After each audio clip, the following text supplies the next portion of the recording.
But one Knoxville teenager isn't letting her disability keep her down. Instead, the talented AP student, author, musician, and advocate is working to normalize living with Down syndrome. We first met Katelyn Cook last year and checked back in on how that super teen is advocating for people living with disabilities while also finishing high school. Katelyn Cook is busy. Honors Spanish 4 and AP Literature to hopefully get on that road to college. I'm thinking about the University of North Carolina. Busy with AP classes, a part-time job, getting her driver's license, working with diversity groups, and making time for her favorite hobby. I'm actually working on a book right now that I need to finish. And I'm going back through some of my older ones. Katelyn's been writing stories for as long as she can remember. Just like take those stories that I would play with through my dolls and change that into writing just as I grew older and moved away from the plastic. Now using her writing for advocacy. A lot of people though, like I'll tell them that I have Down syndrome and they're like, you can't have Down syndrome, you don't look like it.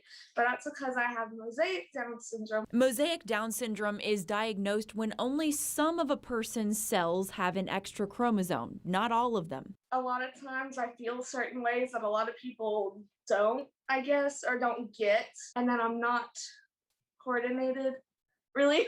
I can't balance to save my life. I can't ride a bike or jump rope. There are some physical setbacks too, meaning lots of doctor's appointments. The jaw problems didn't start until I was older, but I've had ear infection since I was born. I had sleep apnea diagnosed when I was like 9. Katelyn will have surgery to correct some of these issues next month, but doesn't see her diagnosis as a setback. Honestly, I feel like you can live with a disability and still do whatever you want as long as you do it in a way that works for you, even if you have to change some things.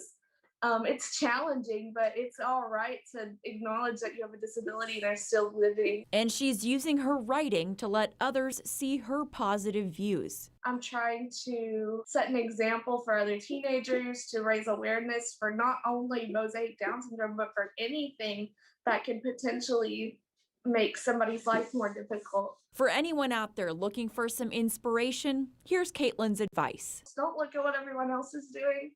Look at what you are doing and what you need to do to be able to do what you want to do. Katelyn really enjoys writing, school, and teaching. She plans to become a creative writing professor. She'll graduate from South Doyle High School next year.